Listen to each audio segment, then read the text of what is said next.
would like to say a couple of words about the struggle for freedom and independence of the Irish people, and then I'm going to close with a very few remarks about the NHS, which tie in interesting so intimately with what Paul and our previous speakers have said. Joti.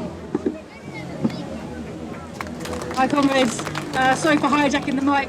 I had planned to brief somebody else to say something about the Easter Rising, because I don't think it would be right for us to meet here today, 100 years just after 100 years anniversary of the Easter Rising, and not mention that titanic struggle, because it ties together so many of the things which are important to us as a class here in Britain, and us as a party, as a communist party, a revolutionary anti-imperialist party. It's noteworthy that at the time that the Easter Rising happened, it was almost only the Bolsheviks who recognized that rising as something revolutionary, something to be applauded, something that was leading the way to the oppressed masses of the world, where most of the people who called themselves socialist and communist at that time were very quick to denounce it as a putsch, to denounce the violence, to say it was disconnected from the masses. And yet you look at Ireland today and you see that the Irish liberation struggle was profoundly inspired and motivated by the actions of those brave heroes who made the rising in 1916. We as a party salute them. We as communists are proud of our record that goes back of always having supported national liberation struggles all over the world. It is absolutely our job. You know, I grew up at a time when the Irish liberation struggle was very much again on the agenda, because the inheritors, if you like, of the 1916 fighters were at that time struggling in the north of Ireland to end the sectarian, fascistic rule of the British Empire there. Now, unfortunately, Britain still occupies that corner of Ireland, but the struggle of the IRA and the people of the north has been successful in changing the situations in which the Irish people now struggle for their liberation, and gone are the days when the British rule can just bring their armies and shoot the Irish people in the streets in order to reinforce their rule.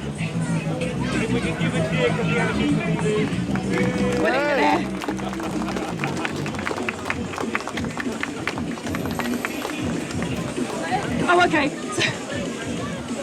So really, it's just a reminder to all of us that the struggle against imperialism is one which is waged with ideas, with mass movements of all kinds, but also by force of arms, because when it comes to it, imperialism does not disappear from the scene quietly because we stand up and say, by the way, have you noticed you're not really very useful to us anymore, your day is done, would you mind leaving the scene, it's time for us to take over. Unfortunately, that isn't how history works. No class has come to power in history in this country quietly without a revolution, and our own ruling class came to power via a revolution that they are now very keen not to talk about, to forget all about.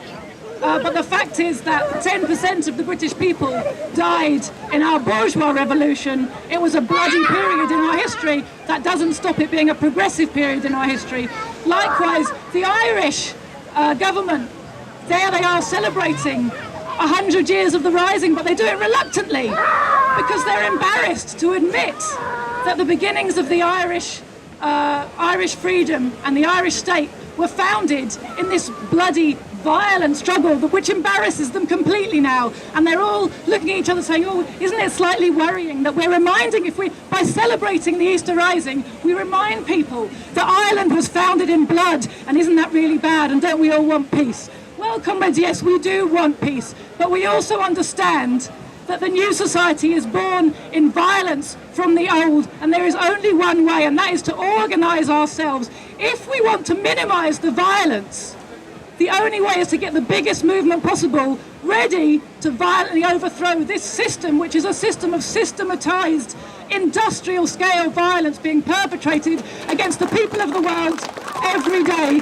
So with these words, comrades, I thank you for coming once again and remind us, long live the struggle of the Irish people. Long live the memory of the Irish martyrs. Long live the unity of the Irish and British working class against imperialism. Takiala!